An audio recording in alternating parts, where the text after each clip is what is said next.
بسم اللہ الرحمن الرحیم۔ گدھے کی آواز سن کر اللہ کی پناہ کیوں مانگی جاتی ہے؟ گدھے کو حضور اکرم صلی اللہ علیہ وآلہ وسلم نے کیوں حرام قرار دیا اور کب تک مسلمانوں پر گدھا حلال رہا؟ گدھے کو انبیاء کی سواری کیوں کہا جاتا ہے؟ کیا حضور اکرم صلی اللہ علیہ وآلہ وسلم نے بھی کبھی کوئی گدھا پالا تھا؟ اللہ پاک نے یہودیوں کو قرآن میں کیوں گدھا کہہ کر پکارا ہے؟ شیطان نے 5 گدھے کیوں پالے تھے؟ حضرت عزیر علیہ السلام کا گدھا تاریخ میں اتنا مشہور کیوں ہے؟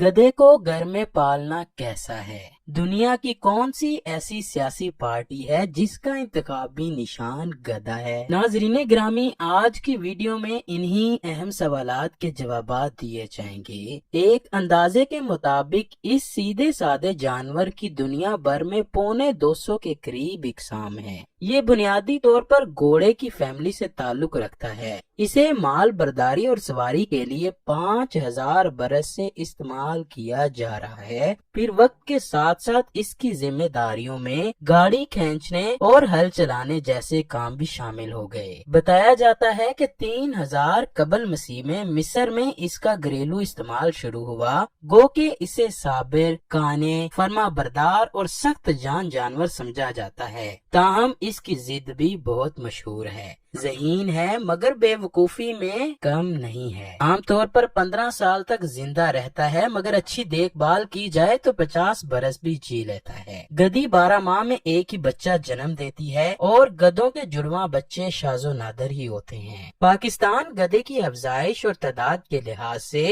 دنیا بھر میں تیسرے نمبر پر ہے۔ اللہ تعالیٰ نے ہر چیز کو انسان کی مدد کے لیے پیدا کیا ہے۔ انسان کو اللہ تعالیٰ نے بس اپنی عبادت کرنے کے لیے پیدا کیا۔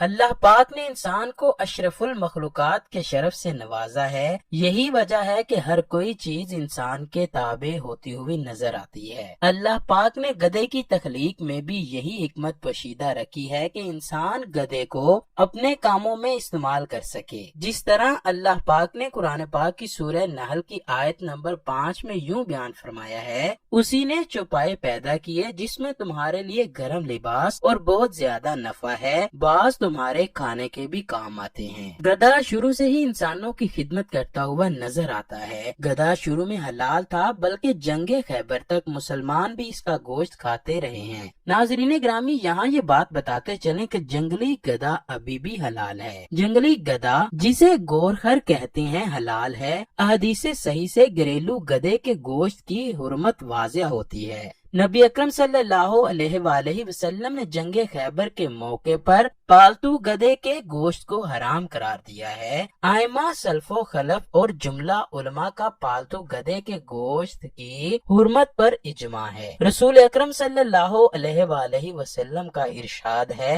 حضرت ابو سالبہ رضی اللہ تعالیٰ عنہ فرماتے ہیں کہ رسول اللہ صلی اللہ علیہ وآلہ وسلم نے پالتو گدھوں کا گوشت حرام فرمایا ہے۔ حضرت جابر بن عبداللہ رضی اللہ تعالیٰ عنہ سے روایت ہے کہ رسول اللہ صلی اللہ علیہ وآلہ وسلم نے خیبر کے روز پالتو گدھوں کا گوشت کھانے سے منع فرمایا اور گھوڑے کے گوشت کی رخصت عنایت فرمائی۔ لہذا گھریلو یا پالتو گدھے کی حرمت رسول اکرم صلی اللہ علیہ وآلہ وسلم کے فرمان سے ثابت ہے۔ گدھے کو انبیاء کرام کی سواری کا بھی شرف حاصل ہوا۔ حضرت موسیٰ علیہ السلام، حضرت عزیر علیہ السلام، حضرت عیسیٰ علیہ السلام اور خود حضرت محمد صلی اللہ علیہ وآلہ وسلم نے گدھے کی سواری کی ہے۔ حضرت ابو ہریرہ رضی اللہ تعالیٰ عنہ فرماتے ہیں کہ نبی کریم صلی اللہ علیہ وآلہ وسلم نے فرمایا، جب تم کو گدھے کی آواز سنائی دے تو اللہ تعالیٰ سے پناہ طلب کیا کرو، کیونکہ گدھا شیطان کو دیکھ کر چلاتا ہے۔ امام ابن سعد اور ابن اسحاق نے رسول اللہ صلی اللہ علیہ وآلہ وسلم سے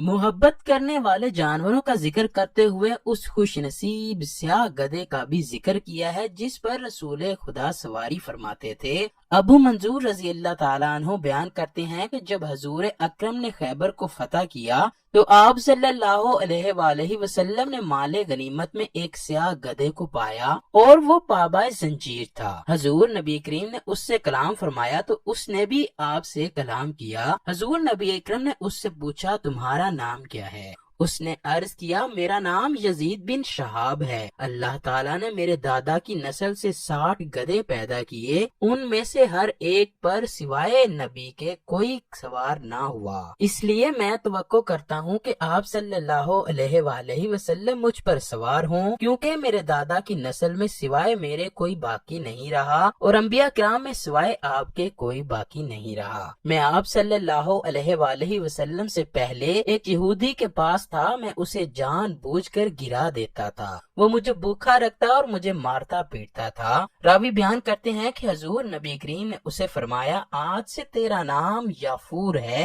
اے یافور۔ اس نے لبیک کہا۔ راوی بیان کرتے ہیں کہ حضور نبی کریم اس پر سواری فرمایا کرتے تھے اور جب اس سے نیچے تشریف لاتے تو اسے کسی شخص کی طرف بھیج دیتے، وہ دروازے پر آتا اسے اپنے سر سے کھٹکھٹاتا اور جب گھر والا باہر آتا تو وہ اسے اشارہ کرتا کہ حضور نبی اکرم صلی اللہ علیہ وآلہ وسلم کی بات سنو۔ بس جب حضور نبی اکرم اس دنیا سے ظاہری پردہ فرما گئے تو وہ ابو میسم بن تہان کے کنویں پر آیا اور حضور نبی اکرم کے فراق کے غم میں اس میں کود پڑا، وہ کنواں اس کی قبر بن گیا۔ حضرت عیسیٰ علیہ السلام کے حوالے سے کتاب اطلاع الاحبار میں یہ واقعہ ملتا ہے کہ ایک دن حضرت عیسیٰ علیہ السلام کو ابلیس ملا۔ ابلیس کے پاس 5 گدھے تھے جن پر اس نے بوجھ رکھا ہوا تھا۔ ابلیس اس گدھے کو لے جا رہا تھا۔ حضرت عیسیٰ نے دریافت کیا تم یہ کیا لے جا رہے ہو؟ ابلیس نے جواب دیا کہ یہ مال تجارت ہے، میں اسے بیچنے کے لیے لے جا رہا ہوں۔ حضرت عیسیٰ علیہ السلام فرمانے لگے اس سامان میں کون کون سی چیزیں ہیں؟ ابلیس نے جواب دیا ہر گدھے پر مختلف قسم کا مال ہے جو میں لوگوں کو فروخت کروں گا۔ حضرت عیسیٰ علیہ السلام نے پوچھا ان میں کیا کیا ہے اور یہ سب تم کس کس کو فروخت کرو گے؟ ابلیس نے جواب دیتے ہوئے کہا ایک میں ظلم ہے جو میں بادشاہوں کو بیچوں گا،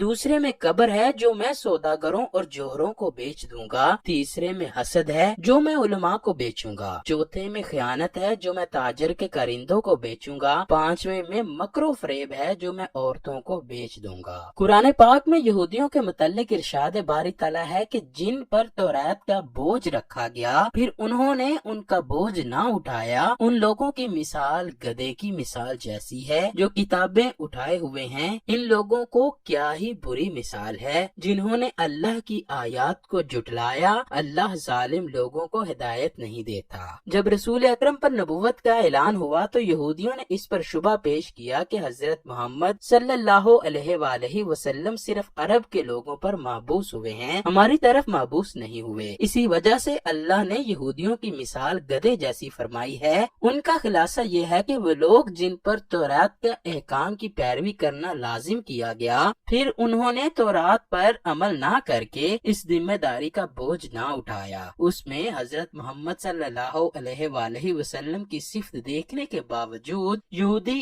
آپ پر ایمان نہ لائے، اس لیے ان کی مثال اللہ پاک نے گدھے جیسی دی ہے جو کمر پر کتاب کا بوجھ اٹھائے ہوئے ہیں لیکن اس سے کچھ بھی نفع حاصل نہیں کرتے، جو علم ان کتابوں میں ہے اس کو پڑھ کر اصل مقصد حاصل نہیں کرتے۔ یہی حال ان یہودیوں کا ہے جو تورات پڑھ کر لیکن اس کتاب کو سمجھ کر اس پر عمل کرنے سے قاصر ہیں، ان لوگوں کی کیا ہی بری مثال دی گئی ہے جنہوں نے اللہ تعالیٰ کی آیات کو جھٹلایا اور اللہ نے ان لوگوں کو ہدایت نہیں دی۔ حافظ ابن کثیر اسحاق بن بشر کے حوالے سے فرماتے ہیں کہ حضرت بڑے عقل مند اور نیک انسان تھے۔ گرمیوں کے دنوں میں آپ علیہ السلام اپنے گدھے کی سواری کرتے ہوئے زمین کی سیر کو نکلے اور سخت گرمی کی وجہ سے ایک ویران سی عمارت میں رک گئے۔ آپ علیہ السلام کے پاس 2 ٹوکرے تھے، ایک ٹوکرے میں انگور اور دوسرے میں انجیر تھی۔ آپ نے ایک پیالہ نکال کر اس میں انگور نچوڑ دیے، پھر ایک روٹی نکالی، آپ نے خشک روٹی کو انگور کے رس میں ڈال دیا تاکہ نرم ہو جائے۔ آپ اس روٹی کو کھا کر آرام کرنے کے لیے لیٹ گئے۔ ویران گھر کی چھت کی طرف نظر پڑی تو کیا کہتے ہیں کہ عمارت کے مالک تو مر چکے ہیں، جن کی ہڈیاں بوسیدہ ہو چکی ہیں، تو آپ سوچنے لگے کہ اللہ تعالیٰ کس طرح ان لوگوں کو دوبارہ زندہ کرے گا۔ بے شک آپ علیہ السلام اللہ کے سچے نبی تھے، آپ کو اس بات پر شک نہیں نہیں تھا کہ اللہ تعالیٰ ان کو زندہ نہیں کرے گا، لیکن آپ کو ان کی حالت دیکھ کر تعجب ہو رہا تھا۔ جب یہ الفاظ حضرت عزیر علیہ السلام کی زبان پر آئے، اسی وقت اللہ پاک نے فرشتے کے ذریعے حضرت عزیر علیہ السلام کی روح قبض کر لی۔ پھر 100 سال تک حضرت عزیر موت کی نیند میں رہے۔ پھر اس کے بعد اس دوران بنی اسرائیل میں بے شمار واقعات اور حادثات پیش آئے۔ بیت المقدس پھر سے آباد ہو کر رونق شہر بن گیا۔ پھر اللہ پاک نے دوبارہ حضرت عزیر علیہ السلام کے جسم میں جان ڈال دی تو آپ علیہ السلام زندہ ہو کر بیٹھ گئے۔ فرشتے نے حضرت عزیر علیہ السلام سے پوچھا، اے عزیر، آپ یہاں کتنا عرصہ رہے ہو؟ آپ علیہ السلام نے جواب دیتے ہوئے فرمایا، 1 دن یا اس سے کچھ زیادہ وقت رہا ہوں گا کہ آپ صبح آرام کرنے کے لیے لیٹ گئے تھے، جب اٹھے تو سورج غروب ہونے کو تھا۔ فرشتہ کہنے لگا، نہیں،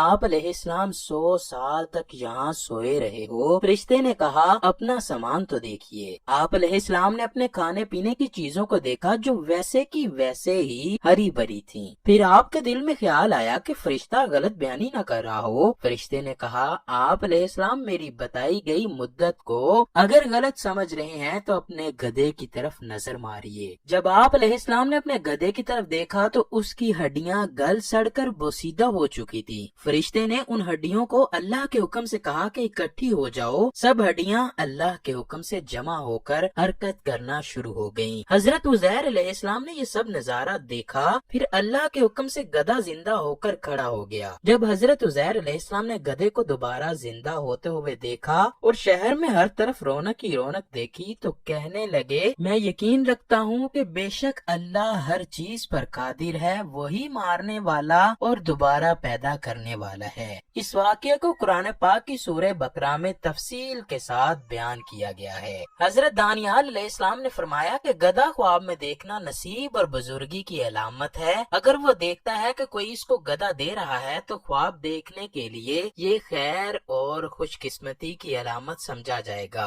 اور جو دیکھے گا اس کے سب غم دور ہو جائیں گے۔ اگر وہ خواب میں زیادہ گدھوں کو دیکھے تو اس کی دلیل ہے کہ وہ بندہ نیک اور پرہیزگار ہے۔ ناظرین گرامی، امریکی صدر جو بائیڈن گدھے کے انتخابی نشان پر ہی جیتا ہے۔ امریکہ کی 2 بڑی سیاسی جماعتوں میں سے ایک ڈیموکریٹک پارٹی کا انتخابی نشان گدھا ہے اور دوسری ریپبلکن پارٹی ہاتھی کے نشان پر الیکشن لڑتی ہے۔ 1828 کے صدارتی انتخابات میں اینڈریو جیکسن امیدوار تھے۔ مخالفین انہیں گدھا، احمق اور بے وقوف کہتے، جس پر جیکسن نے انہیں چڑھانے کے لیے اپنے انتخابی پوسٹرز پر گدھے کی تصویر چھپوانا شروع کر دی۔ انہوں نے ووٹرز کے سامنے گدھے کو ایک جفاکش اور محنتی جانور کے طور پر پیش کیا جو شکوے شکایات کیے بغیر خدمت کرتا ہے اور تھکتا بھی نہیں۔ ان کا کہنا تھا کہ وہ بھی عوام کی اسی طرح خدمت کریں گے۔ عوام کو یہ بات اتنی پسند آئی کہ انہوں نے جیکسن کو امریکہ کا صدر منتخب کر دیا۔ بعد ازاں یہ ڈیموکریٹک پارٹی کی علامت اور باقاعدہ انتخابی نشان قرار پایا۔